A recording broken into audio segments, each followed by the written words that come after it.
start na.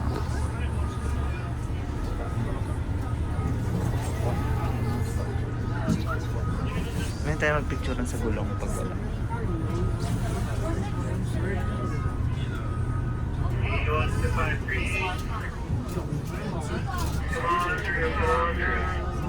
All right, now is this everyone's first time on an Ice Explorer?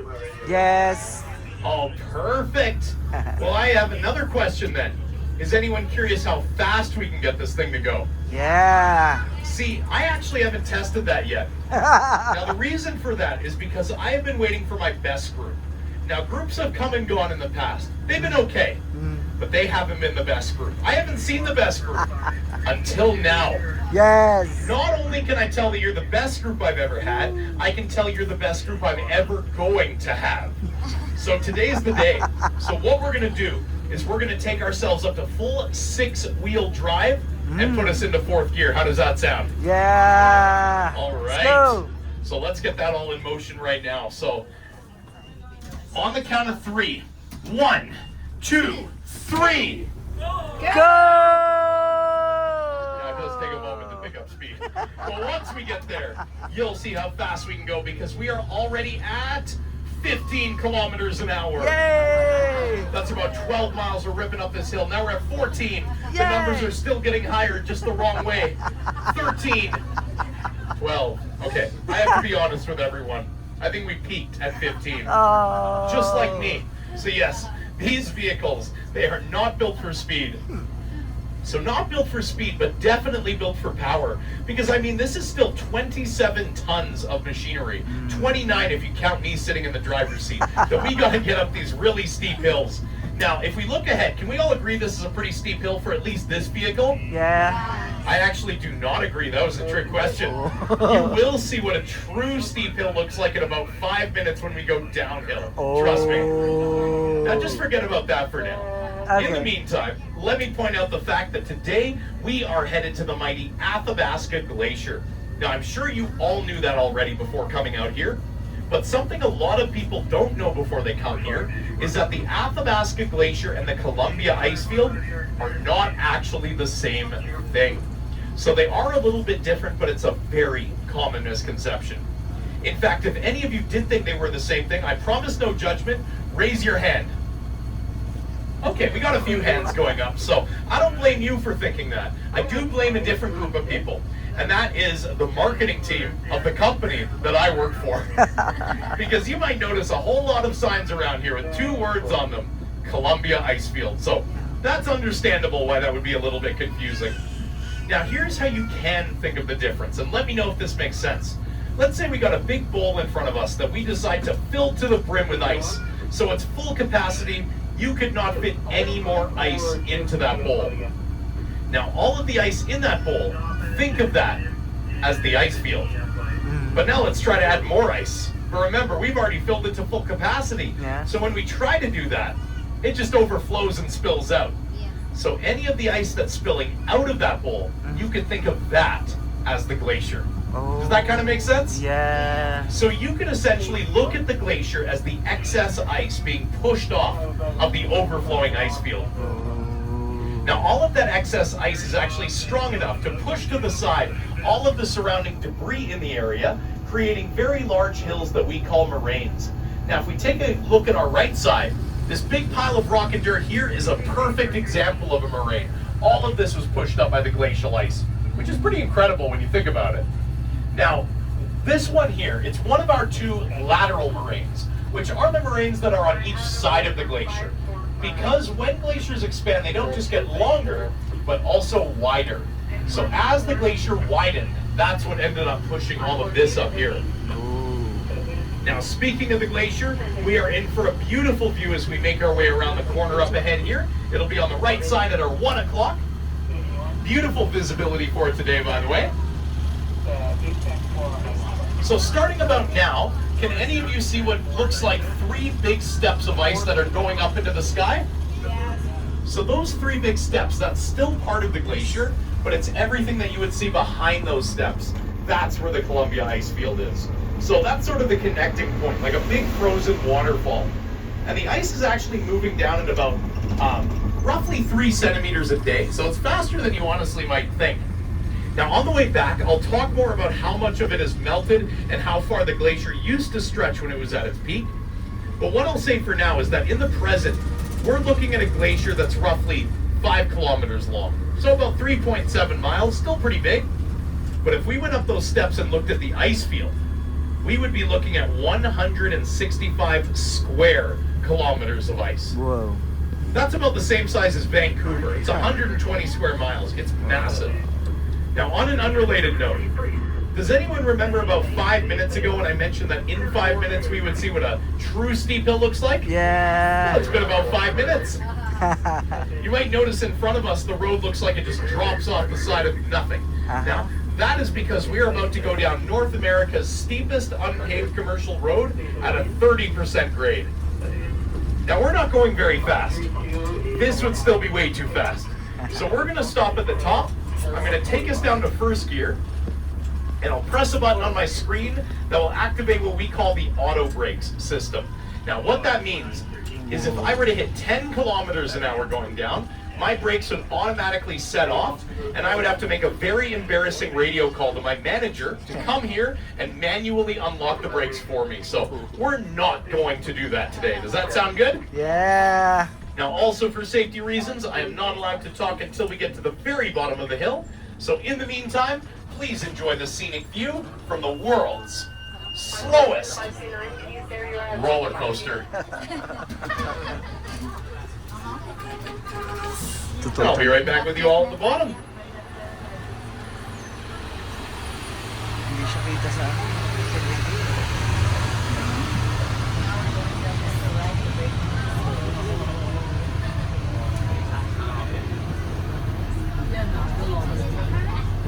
It's like we're going down the roller coaster. The slowest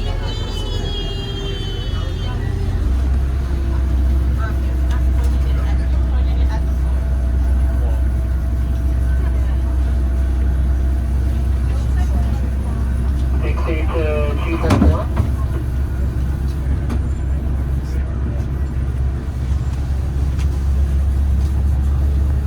Exit 13. That's it. Phase 2 is an update 244 will be picking up from 537 but dropping to 532.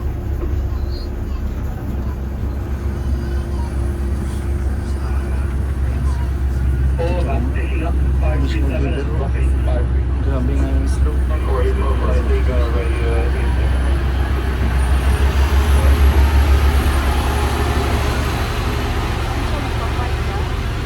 Ayun o.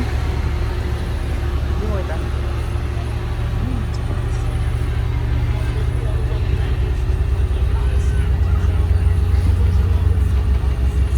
All right, so we've almost reached the point where I'm going to stop, turn off the auto brakes, and we'll resume at normal speed. Have we all recovered from that G-force there?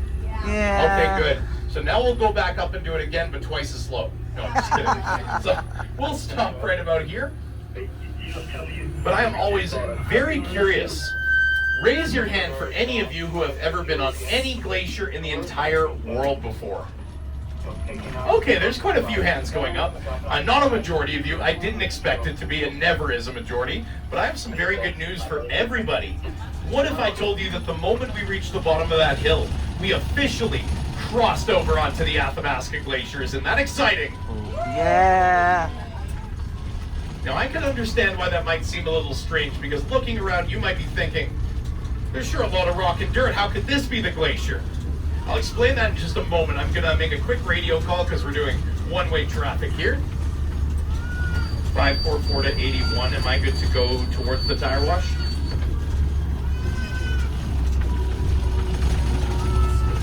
Go for 529. Just slowing down about 50%. 10-4. 544 to 81. Am I good to go So through? hindi to na-experience yung ano. If you're coming off the marine, yes, you're Hindi gonna go. nakawali. Pero iba pa rin. 10-4. So, Hindi to. the reason why there's so many rocks and dirt, and this is still the glacier, is because we are currently on something called the ice core moraine. So what happened in the past was, as the glacier was getting wider it pushed further and further into the lateral moraine that we were on at the very top. Now that eventually triggered a pretty sizable rock slide that actually buried the glacier, but just along its sides. And it just so happens to be that as of this moment, we are driving on top of that rock slide, meaning if we drilled into the road, we would hit solid ice. So we can truly say that we are on the Athabasca Glacier. Now up ahead, are we excited to actually take our first steps on the ice? Yes! All right, perfect. So before we do get off of the vehicle, there are just a few very quick safety precautions to let you all know about, just so that we remain safe while we are out there.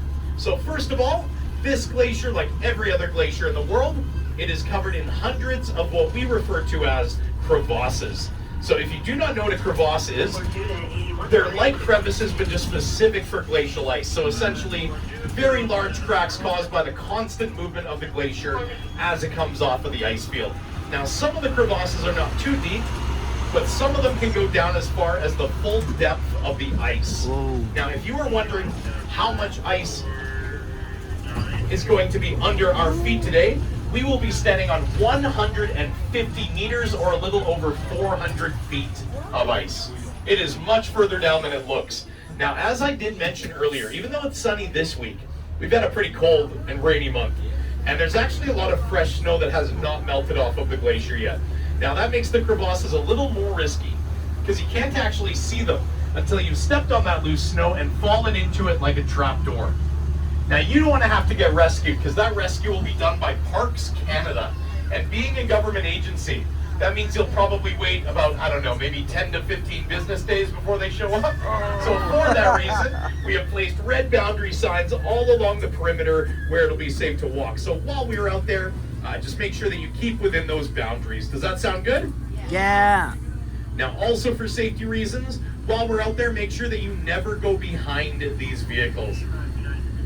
So these vehicles have really big blind spots. That's probably not a surprise to anyone due to their size. So even along the sides, it's pretty difficult to see. And the cherry on top is we have no rear view camera. So there's no way to tell if you're right behind the vehicle. So while you're out there, please do not go behind the vehicle past the halfway point. Does that sound good? Yeah! All right. Now, when we leave, it will be back on this same vehicle. You can actually see which one is ours in the top right corner. We are bus number 544. You'll see that number 544 on the outside of the vehicle as well. But you can also recognize each vehicle by their animal symbol. And if you take a look to the left of the number, you can see we are the Raven. So we are 544 or the Raven bus. Okay. So which bus are we? Raven Bus 544. Perfect. Now we also do keep to a pretty strict schedule for two reasons. One, to make sure that you folks get to Skywalk on time, but then also to make sure that I'm back on time before my next group arrives. So we will be leaving at exactly 4:15. So 4:15 p.m., that is when we are backing out and leaving. Now I will give a very, very loud 5-minute warning in advance, but what time are we leaving? 4:15. And on which bus? 544 Raven. Perfect. Now, if any of you do want to come back on the vehicle early, that's also perfectly fine. The door will be left open the whole time we are out there, so you can come back on as early as you would like. 4:15 is just the maximum. Does that make sense? Yeah! Perfect. Last but not least, it is ice that we will, of course, be walking on today, so do watch your step out there. Although I will say, we do grade over it to give it better traction. So the best advice I can give, try to step where it's a little more white and crunchy. The bluer and smoother it is, the more likely it is to be a little bit slippery, but most of it is white and crunchy, as you're gonna see. And you can leave any bags as well if you'd like to. So on that last note, are we all excited? Yes! All right, perfect.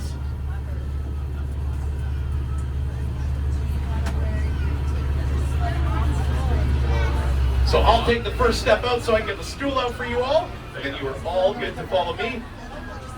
No, nakawala. Didiretso ko nga. Didiretso ko yung video.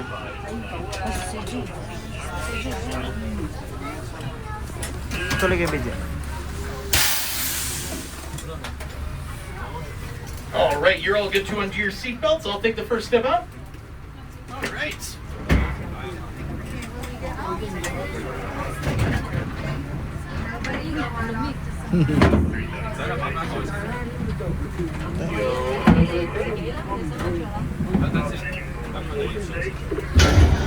are good to go, folks. Una.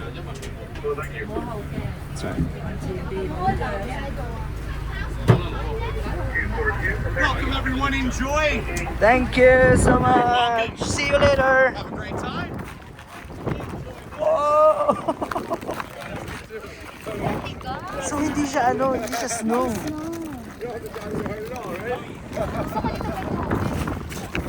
Yung blue daw ma-slippery ha. Hindi pang yung sapatos natin.